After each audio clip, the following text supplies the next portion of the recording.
The wind skimmed low over the water, rushing the morning light into long, bright streaks that shimmered across the surface like molten glass.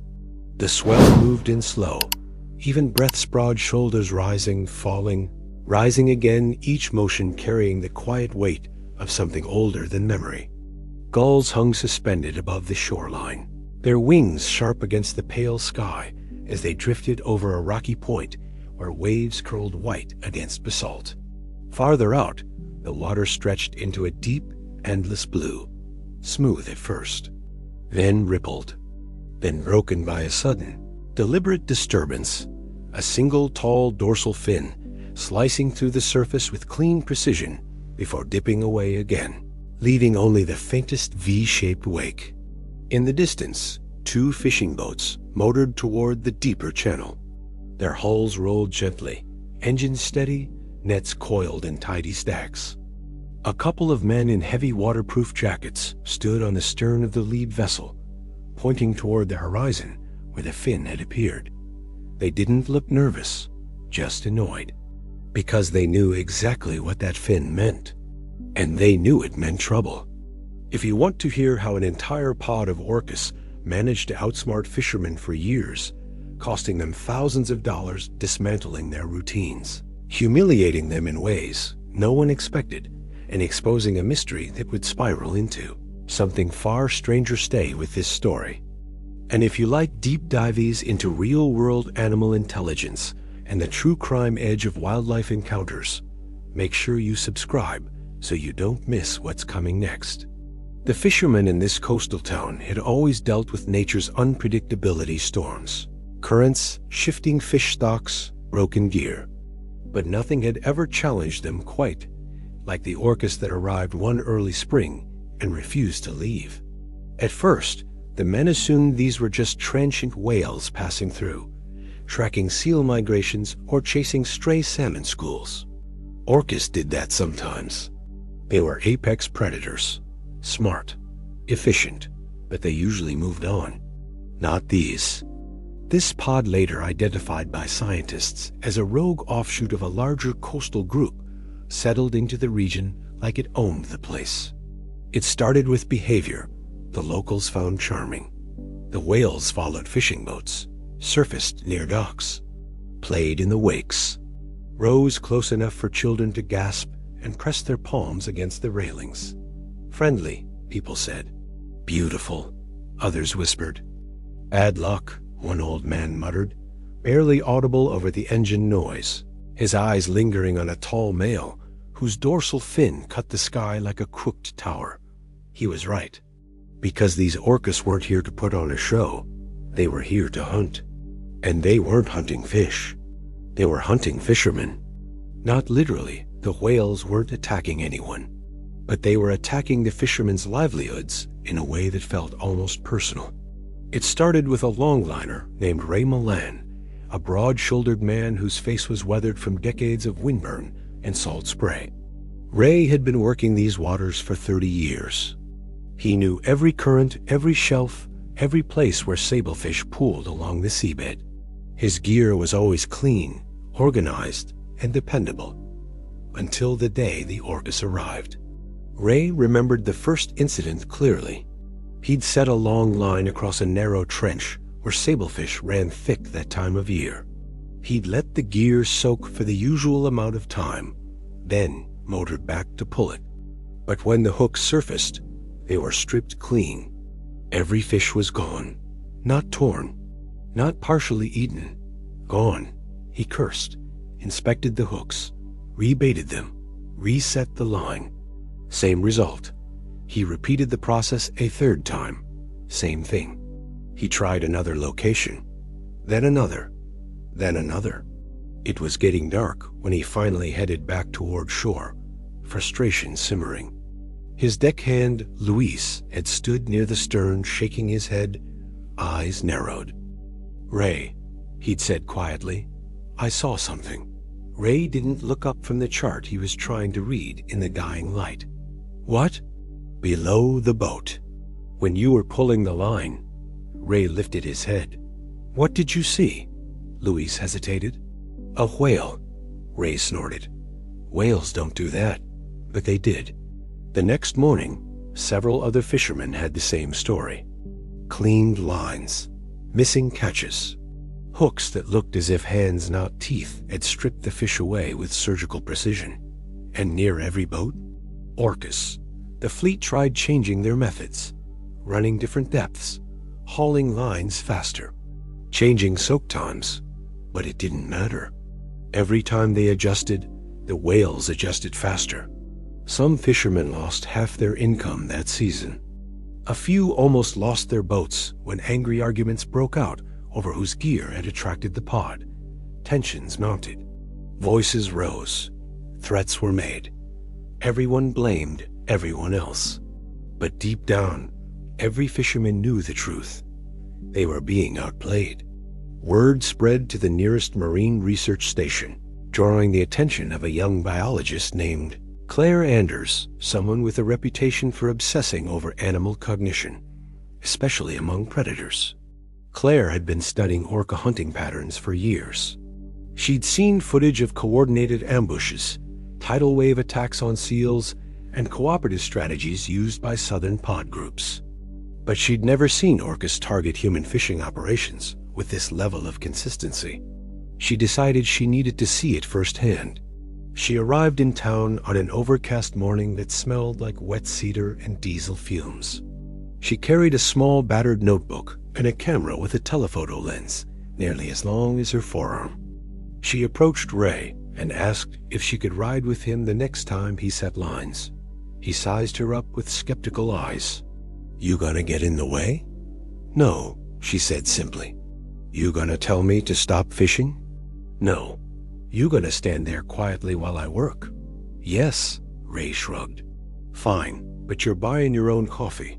They left the harbor just after sunrise, the swell gentle, the air crisp. Claire stood near the stern, watching the water carefully. She'd learned long ago that if you wanted to see the truth in nature, you had to be still enough to let the truth come to you. Ray said his first line. Claire took notes. Nothing happened at first. The line sank. Waves rolled over it. Then she saw them. Dark shapes moving beneath the surface. Slow, curious, calculated. "Ray," she said quietly. "They're here." He cursed under his breath. 3 orcas surfaced near the port side of the boat, 2 females and a large male.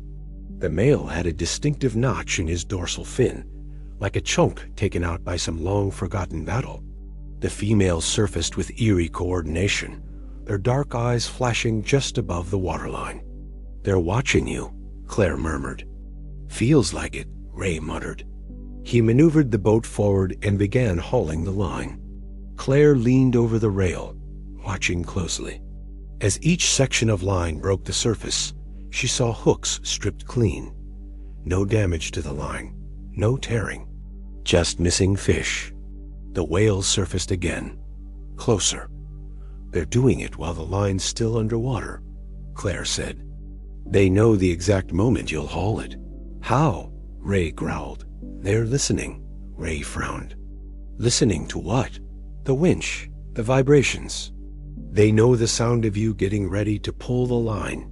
Ray spat into the water. "Damn thieves." The whales dove again, their dark bodies gliding beneath the boat like living shadows.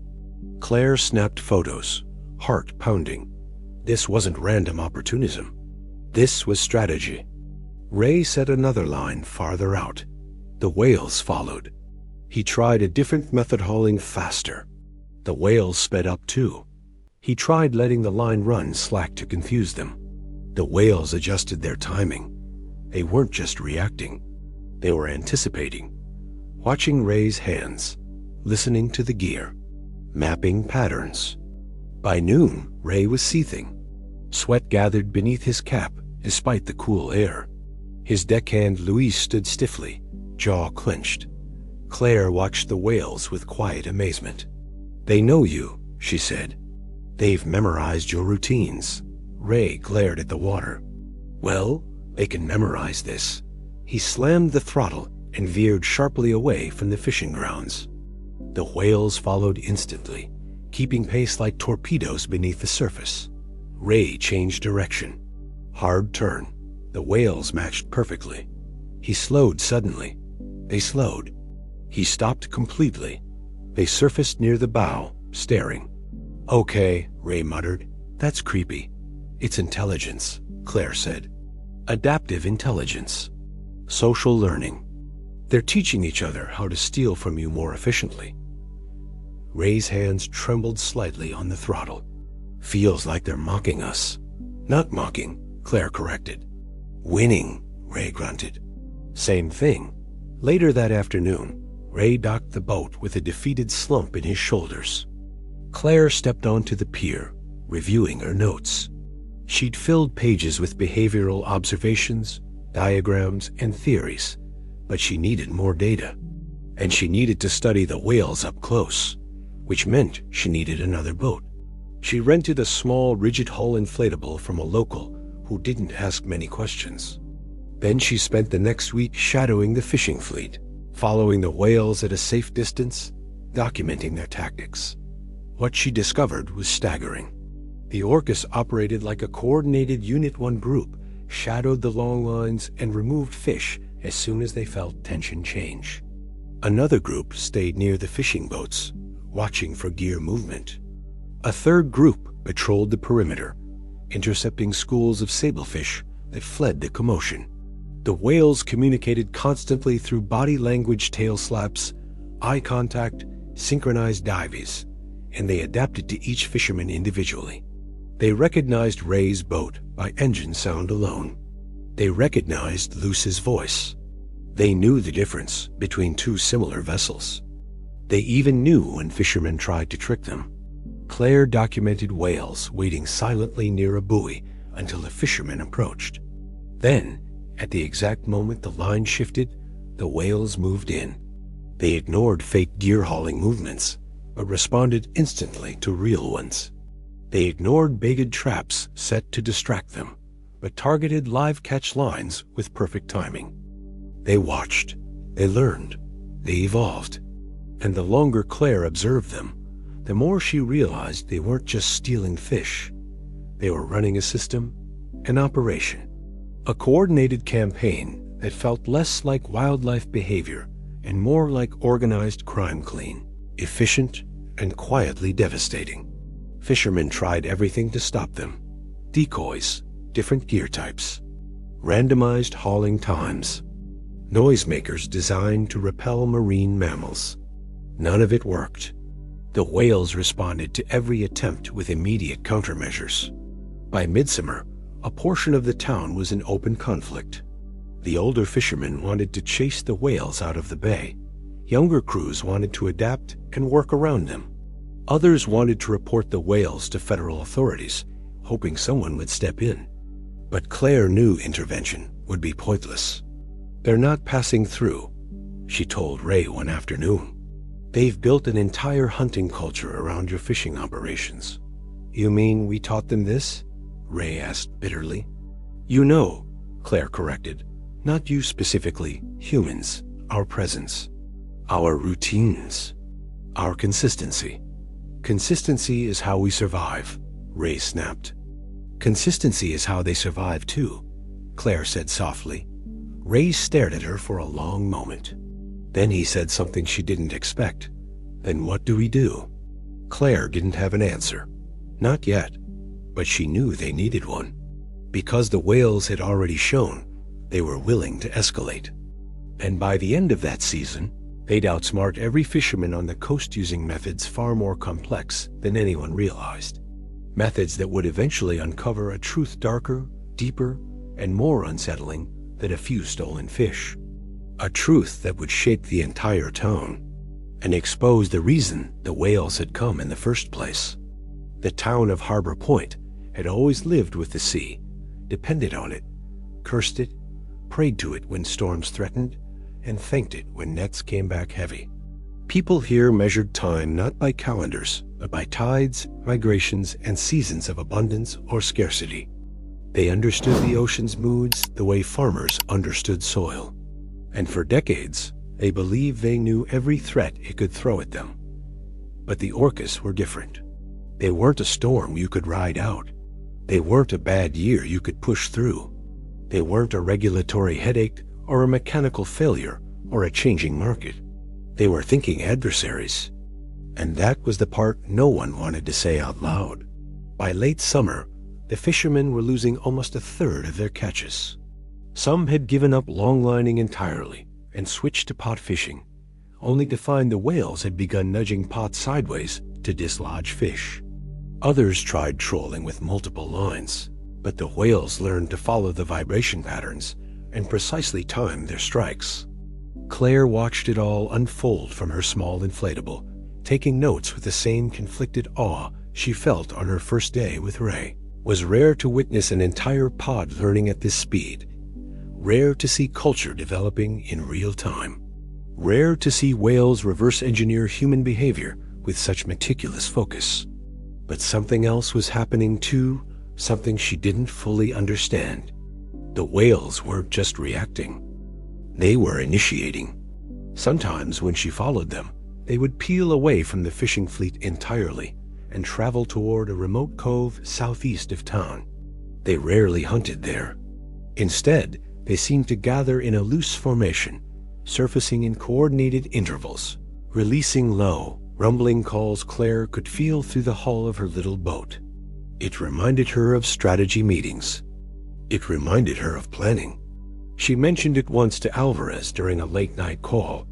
Orcas don't plan in the way humans think of planning, he said carefully. But they can coordinate behaviors across distances. They can share techniques. They can teach intricate skills. What you're seeing could be a kind of cultural reinforcement. She bit her lip. Feels like more than that. Document everything, he said. Patterns matter. Patterns did matter. And the one Claire was watching develop scared her. The whales were expanding their territory, their strategy, their influence. Every week, more fishermen reported them in places they'd never been seen before. They were learning the sound signatures of each individual boat. They were timing their movements to specific gear hauls. They were memorizing routines. And they seemed to know exactly when the fleet was most vulnerable, because that was when things began to disappear. At first, it was small things. A buoy marker, a section of coiled rope, a crate of bait left too close to the rail. Then a week's worth of halibut bait vanished off a dock with no sign of tampering.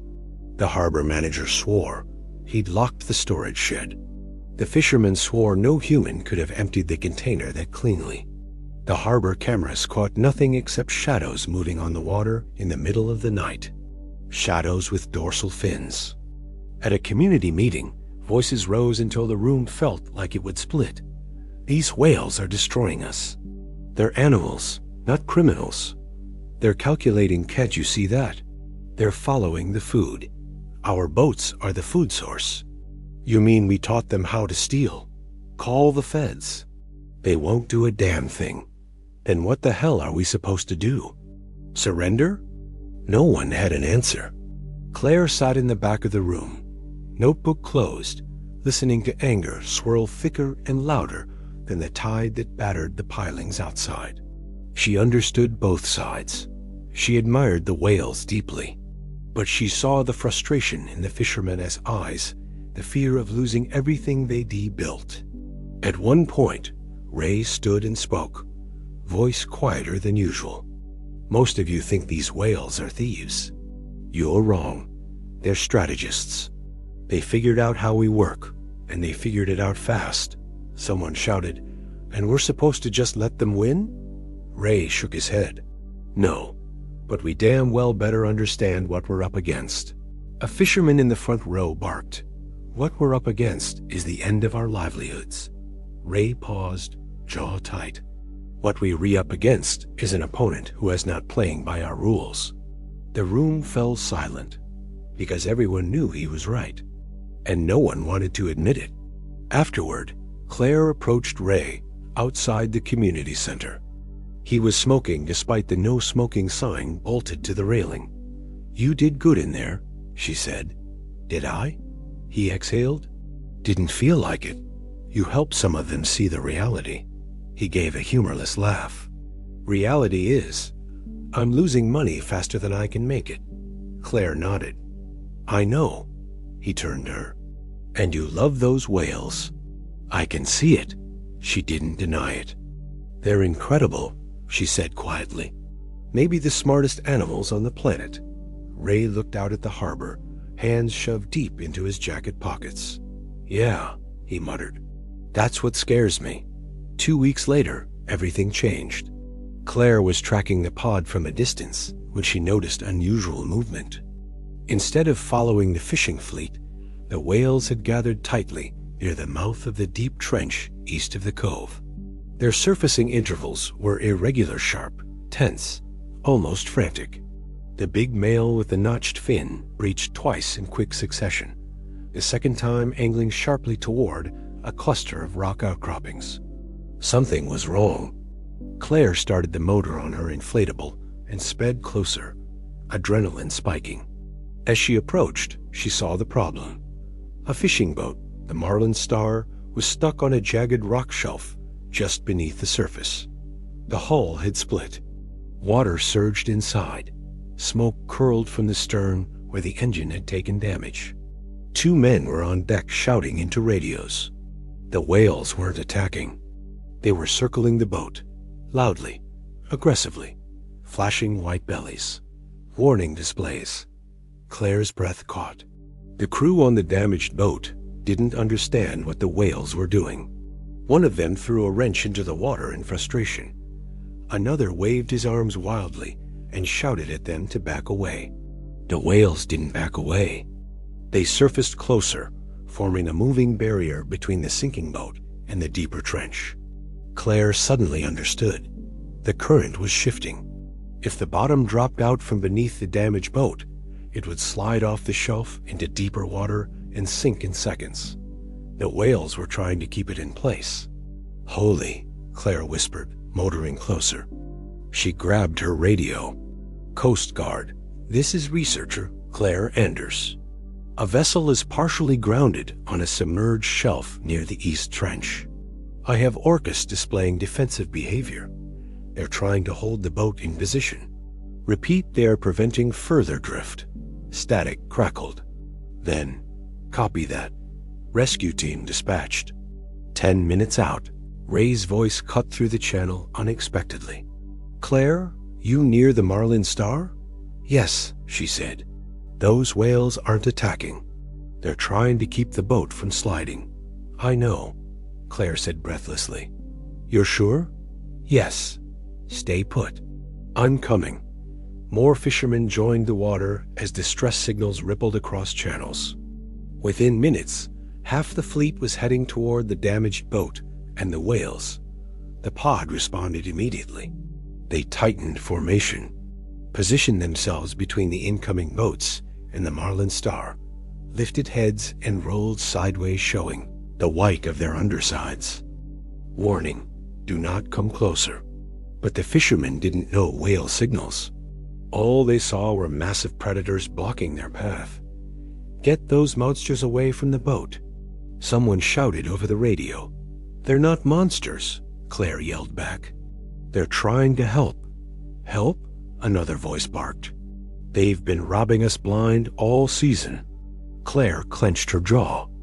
If they wanted to harm you, they'd have done it by now. They're preventing the boat from slipping.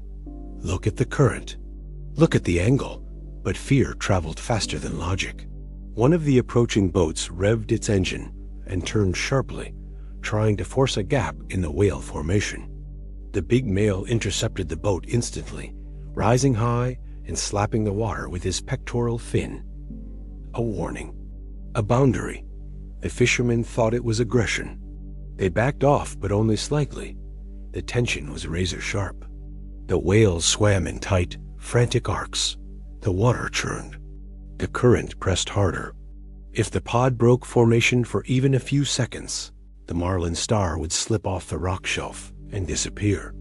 Claire grabbed her radio again. Everyone stop moving. Now, stay clear. They're holding the hull in place. But panic drowned reason. Another fishing boat crept forward. The whales responded with rapid movement, too rapid. In the chaos of engines shouting and churning water, one of the juveniles miscalculated a turn and surfaced too close to a propeller. The blade clipped its dorsal ridge. A young whale jerked sideways, thrashing in pain. The entire pod reacted instantly. The water exploded with movement. Ray shouted into the radio, "Back off! Back off now!" But it was too late. The pod broke formation. The Marlin Star slid. It happened in one sickening moment. So fast Claire barely registered it, the boat tipped. The hull slipped off the rock shelf. The stern sank. Then the whole vessel tipped nose first into deeper water. One of the men on board was thrown overboard immediately, landing only feet from the whales. The other clung to the cabin door as the boat began to descend. Claire screamed into her radio, "Man overboard!" Coordinates? Before she could finish, the big male orca moved. Not toward the sinking boat, toward the man thrown into the water. He surfaced beneath him, lifting him onto his back with a smooth, controlled rise that defied everything Claire had believed about whale-human interaction. The man shouted in terror, clutching the whale's dorsal fin instinctively. The big male supported him, carefully keeping his head above water. The other man clung to floating debris, fighting the current. Claire steered her inflatable directly toward him. "Grab my arm," she yelled. He reached up, eyes wild, and she hauled him over the side, the weight nearly tipping her boat. Within minutes, the Coast Guard arrived, pulling the first man off the whale's back and lifting the second from Clary's vessel. The Orcas backed away slowly. The pod regrouped around the injured juvenile, circling it in tight protective movements. The fishermen stared in stunned silence. For the first time, they couldn't deny it. The whales had saved their lives. Even after being injured, even after weeks of conflict, even after humans had treated them like pests, thieves, adversaries. The pod had responded with something the humans did not expect: intelligence, coordination, control, choice. Claire felt tears prick her eyes. Ray's voice came through the radio, trembling. "They saved them. They saved my friends." No one spoke. Not on the radios, not on the decks of the boats, not on Claire's vessel. The silence felt enormous. The pod lingered for nearly an hour, tending to their injured juvenile. The humans stayed far back, chastened, humbled, shaken. And that was when the fishermen finally understood something they should have realized from the beginning. The whales weren't thieves. They weren't saboteurs. They were strategists and defenders. They weren't stealing catches. They were eliminating competition, because someone else had been in the water long before the fishermen noticed anything missing, something far more dangerous. And the whales had been protecting the ecosystem and the people long before anyone understood why. The truth wouldn't fully reveal itself until later. But the fishermen now knew one thing. They had underestimated their adversaries and their allies, because the Orcas didn't see humans as enemies. They saw them as unpredictable, and unpredictable beings required monitoring.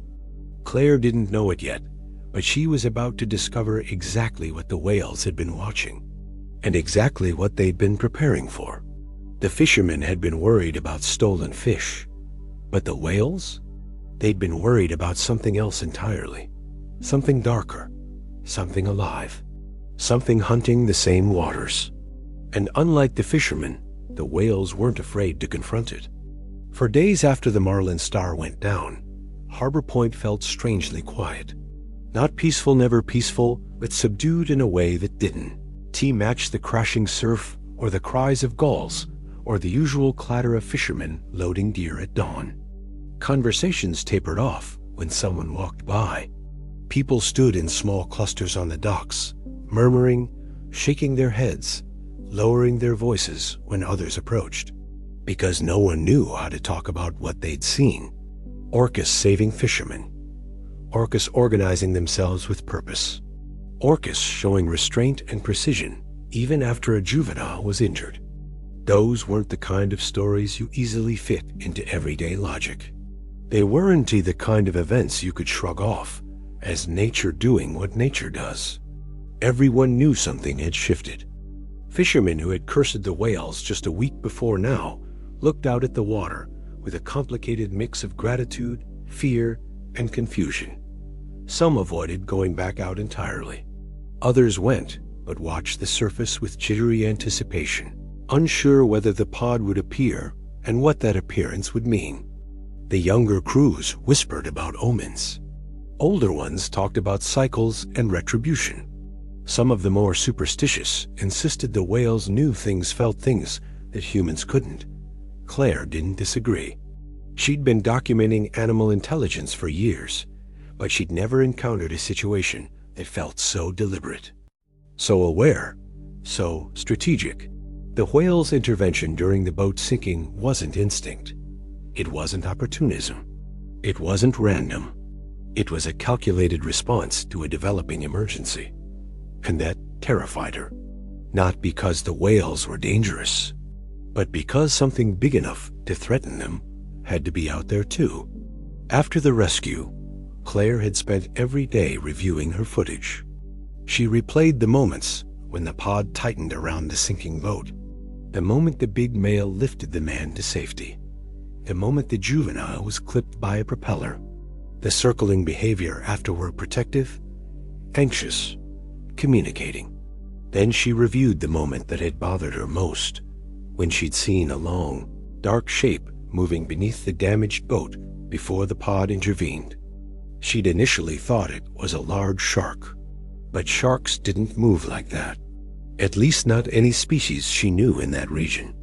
When she slowed the video frame by frame, she saw something else too. The whales weren't just reacting to the boat. They were reacting to whatever had already been circling it. Something bigger, something faster, something avoiding the surface, and avoiding the whales. She needed answers. So she went to the one place that might have them, the Marine Research Center, 2 towns over, which housed the largest acoustic monitoring station on that part of the coast. The drive was long, winding along a narrow coastal highway that hugged cliffs and dipped into fog-choked valleys. Claire gripped the steering wheel, replaying every moment from the past few weeks. When she arrived, she found Dr. Alvarez already waiting in the main lab, arms crossed over his chest, jaw clenched. He'd clearly been analyzing the same footage. "You saw it?" she asked as she set her bag down. "I saw something," he said. Still not sure what. He clicked a few keys and brought up the sonar logs from the day of the incident. The screen filled with shifting lines, blips, and acoustic signatures. "What's that low-frequency track?" Claire asked, pointing at a long bar stretching across nearly half the timeline. "That's what I'm trying to figure out," Alvarez said. "The Orca calls are here." He tapped a cluster of high-pitched spikes. "But this lower signal, it's intense, strong, and unfamiliar." "Unfamiliar how?" "Not a whale, not a shark, not a submarine or any kind of vessel. The pattern isn't mechanical." "Organic?" Claire asked. "Likely. Species?" He shook his head. "Nothing in our database matches it." She leaned closer. "Playback?" He hesitated. "It's unpleasant." "Do it." He pressed a button. The speakers vibrated with a deep, rumbling distortion, a stretched, pulsing groan layered with faint metallic undertones. It vibrated the air in the room in a way that felt physical. Claire's stomach twisted. "I've never heard anything like that." "No one has," Alvarez said. "At least no one who recorded it." She ran her hands through her hair. "You think this was in the water when the boat went down?" "It was close enough to interfere with our acoustic equipment." "And the whales?" "Reacted before humans did." Of course they had. Orcas had more advanced underwater perception than any human-built system. They could detect changes in water pressure, movement, or sound from miles away. Whatever had emitted that low-frequency pattern had caught their attention long before it reached the fishermen. "Do you think the whales were protecting the fishermen from this?" Claire asked quietly. Alvarez didn't answer at first. Then, I think the whales were protecting the ecosystem. The fishermen were secondary. The truth stung, but Claire nodded. She had seen the whales defending the gray whale. The sperm whales. Their own juvenile. They weren't acting as guardians of humans specifically.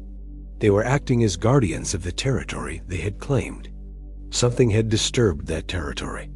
Something that didn't belong. And the whales were responding. "Show me the location of that acoustic signature," Claire said. Alvarez pulled up a map. The pulse originated deep in the same trench where the whales had gathered repeatedly over the past few months. A trench known among fishermen for its sablefish numbers. A trench where the marlin star had run aground. A trench where the whales seemed to hold their strategy meetings. The trench. She swallowed. "We need to go back out there." Alvarez's expression tightened. "I agree, but not alone," she said. "No," he said. "We need Ray." Ray didn't hesitate when Claire told him what they needed. He stared across the harbor with a grin set to his jaw. "If something out there threatened my guys, I want to know what it is." He gathered 2 deckhands and loaded the Northern Gale, his sturdier backup boat, with sonar equipment, underwater microphones, and emergency flares. They left before dawn, the horizon still dark with faint silver edges. Claire stood near the bow, hands cold, heart pounding. The trench awaited, and with it answers she wasn't entirely sure she wanted. Ray steered them toward the deeper water. His deckhands kept a careful lookout, scanning the waves for dorsal fins or anything else. After about 40 minutes, Ray slowed the boat. "We're here." Claire lowered a hydrophone into the water and watched. Alvarez connect the receiver to a small monitor. Static, then faint whale calls. Friendly, familiar, then nothing. No deep pulse. No strange signature. Just quiet. Claire felt her breath catch. Maybe it moved on. Ray scanned the water. Or it's waiting. The whales arrived 10 minutes later. 6 dorsal fins cut the surface in tight formation, the big male leading, the 2 adult females close behind, the 3 juveniles surrounding them. They surfaced near the boat, but didn't approach as closely as they had during the rescue. Their behavior was different, controlled, serious, focused. "Something's wrong," Claire whispered. The whales circled the vessel once, then drifted several yards away, forming a loose barrier in the direction of the trench. "They're blocking us," Ray said. Alvarez frowned. "Not blocking, guiding." "Guiding us where?" Claire asked. The big male surfaced again, exhaling sharply before diving. The others followed.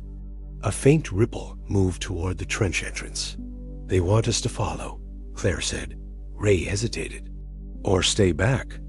"We won't know unless we go," Claire said. Ray muttered something under his breath, but steered the boat slowly behind the whales. The water darkened as they approached the trench, the swell thickening. The whales maintained their formation, 1 adult on each flank, the big male ahead, the juveniles trailing behind. Claire felt a cold knot form in her stomach. "What are they showing us?" She whispered. Ray's deckhand pointed at the sonar screen. "There's movement down there." Alvarez leaned over the monitor. "Large mass. Slow. Deep. Whale?" Ray suggested. Alvarez shook his head. "Wrong shape." "Submarine?" "No. Organic." A second signal appeared. Then a third. The whales suddenly shifted formation, tightening into a defensive ring around the boat, positioning themselves in front of the trench. Claire's breath froze. "They're protecting us," she whispered. Ray's deckhand shouted. "Something rising." Claire leaned over the rail. A dark shape surfaced, massive, long, living. A gray whale. No multiple gray whales. They erupted one by one from the trench, surfacing with frantic urgency. Their movements were disjointed, panicked. Scars lined their backs fresh and deep. Some bore rake marks. Others had torn flukes. What happened to them? Ray breathed. Claire whispered, "They were attacked." By what? Before anyone could answer, the big male orca surged in front of the boat, lifting half his massive head above the water, a rare display of urgency. Claire stepped back instinctively, heart hammering. "He wants us to leave," Alvarez said. Ray nodded. "He's right. Something's coming up behind them." The sonar pinged sharply. A huge mass shifting upward. Too large to be a shark. Too slow to be another whale. Claire's skin went cold. "Ray, move." Ray spun the wheel. The whales split into two groups, one escorting the wounded gray whales toward shallower water, the other flanking the northern gale and driving it away from the trench. "Something is coming up," Alvarez said. "Something big." Ray floored the engine. "We're leaving." Claire held onto the rail as the boat raced across the water. She glanced back at the trench and for a split second saw something break the surface. Not fully, not clearly, just enough to send a chill down her spine. A broad, dark shape, a thick ridge, a movement that didn't match any whale or shark known to the region, and it slipped beneath the waves again. Ray muttered, "What the hell was that?" Claire's voice shook. Something the whales had been keeping away from the boats, from the fishing grounds. Alvarez exhaled. "The whales weren't outsmarting us for food." Claire swallowed hard. "They were trying to control the waters, to hold their territory, to stop whatever that thing is from coming out of the trench." Ray stared at the horizon. "And now it's moving." Claire nodded slowly. The fishermen weren't the whales' enemies. She turned toward the pod, still shepherding the wounded greys to safety. They were their responsibility. For months, the town thought the whales were thieves, saboteurs, strategists stealing fish. But that wasn't the truth. The whales had been stockpiling knowledge-mapping boats, learning patterns, mastering the movements of the fleet. Because fishermen were loud, predictable, traceable, and something in the trench wasn't. The whales weren't using fishermen. They were protecting them. The pod regrouped at the entrance of the cove, blocking the path back to the trench. One of the juveniles, the same one clipped by the propeller, rose near Claire's side of the boat, exhaling in a long, weary stream. Claire whispered, "You saved us." The big male surfaced beside the juvenile, protective, steady, confident. He held her gaze. A deep intelligence reflected there. A warning, too. "Stay out of the trench." Ray cut the engine. "We tell no one about the thing?" Claire shook her head.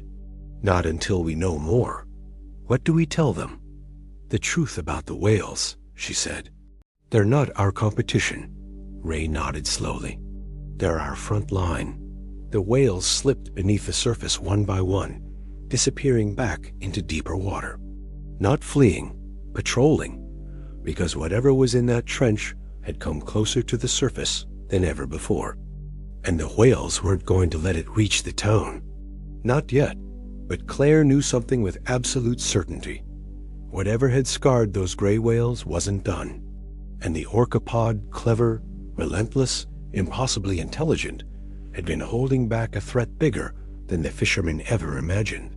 The fishermen thought they were playing a game of wits. They weren't. They were in the middle of a territorial war, and the whales had chosen their side. Because survival wasn't about strength. It was about strategy. And the Orcas had been strategizing for years. Fog settled low over Harbor Point the next morning, thick enough that the harbor lights glowed like pale moons inside it. The world felt half submerged, quiet in a way that made every sound damp and distant. Boats rocked gently against their moorings. Nets dripped. Seals barked faintly somewhere near the breakwater. But beneath the muted morning, the entire town strained with tension. Word had spread faster than Claire wanted it to. People didn't know about the trench or the creature below it. Not yet, but they knew the Orcas had rescued fishermen. They knew the whales had been circling the deeper waters more aggressively. They knew gray whales had surfaced injured and panicked. They knew something in the water had changed, and they were scared. Claire stepped onto the dock with her notebook and camera strapped tight to her side. She had barely slept all night. Every time she closed her eyes, she saw the trench rising up like a dark mouth beneath the boat. She saw scars on the gray whale's flanks. She saw the pod's defensive formation. She saw the warning in the big male's eye. Avery and Alvarez met her near the entrance to the research station. Both looked exhausted. Alvarez clutched a folder full of sonar readouts. Avery held a steaming mug of coffee, but didn't drink it. "You saw the new acoustic logs?" Claire asked. Alvarez nodded. Same low-frequency signature. Closer to the surface this time. Claire swallowed. "How close?" "Close enough to interrupt buoy sensors." Avery straightened. "There's something else." She handed Claire a tablet showing satellite tracking data from the past 36 hours. The data was terrifying.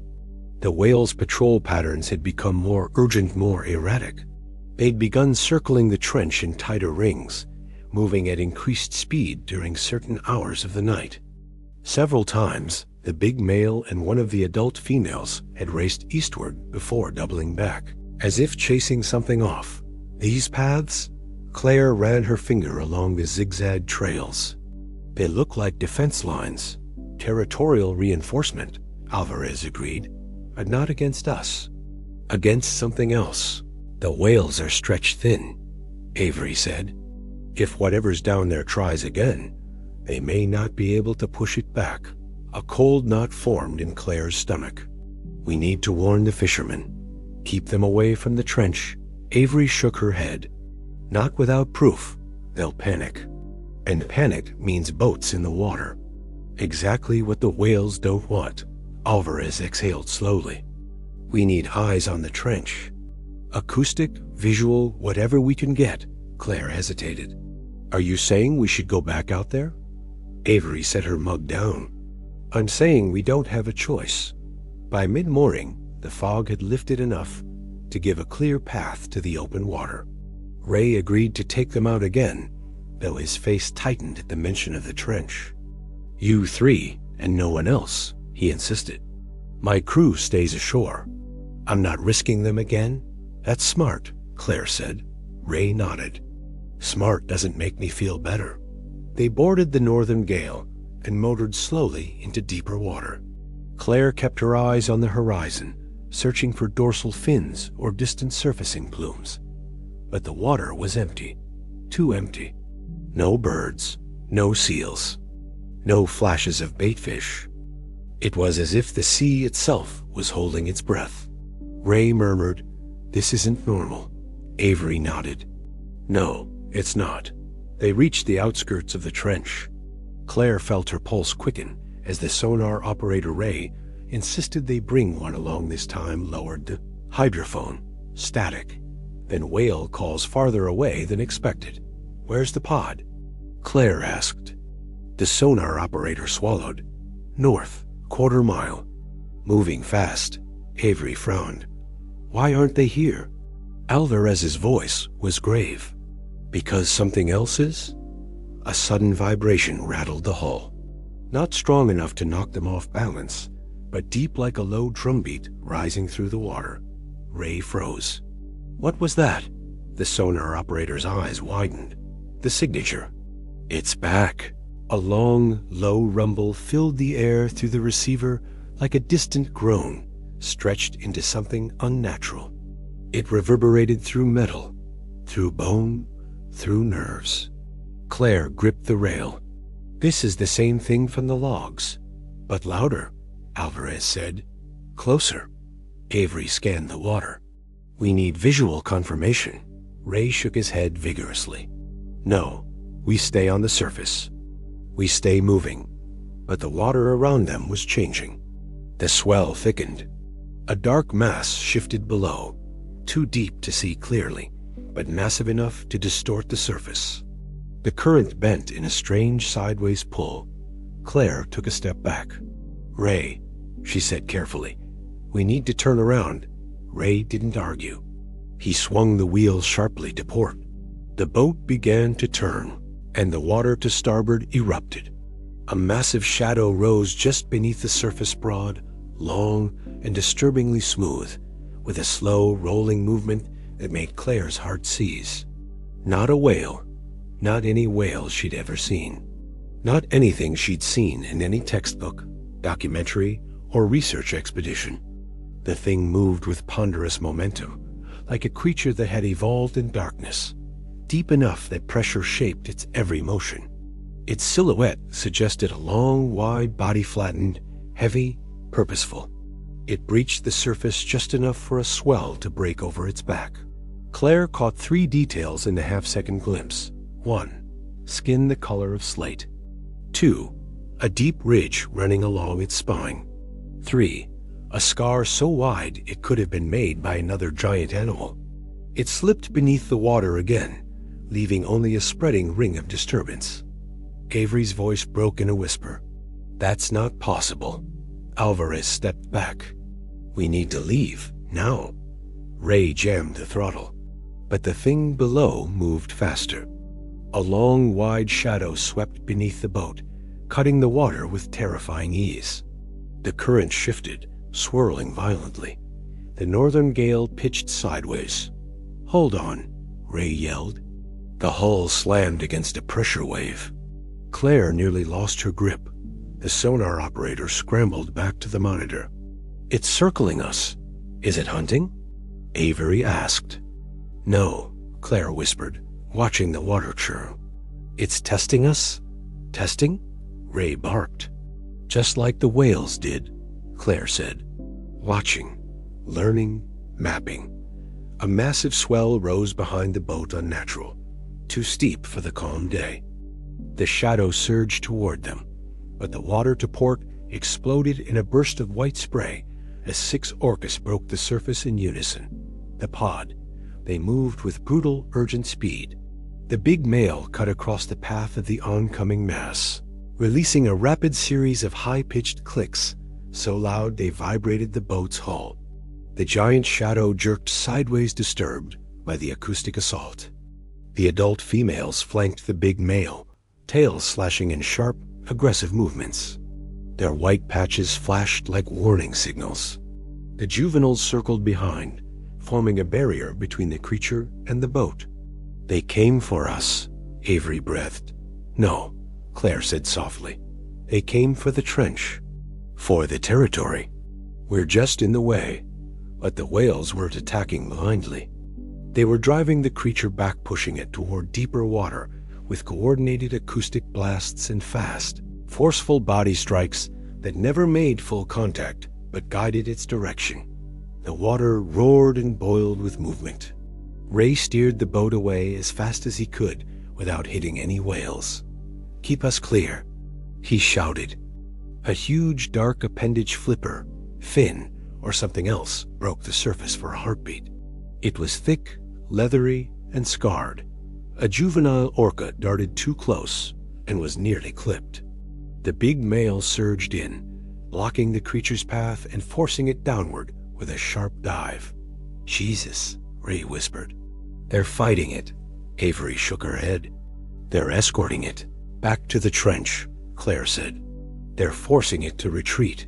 The struggle continued for several tense minutes that felt like hours. The whales kept the creature between themselves and the boat, never giving it a chance to surge forward.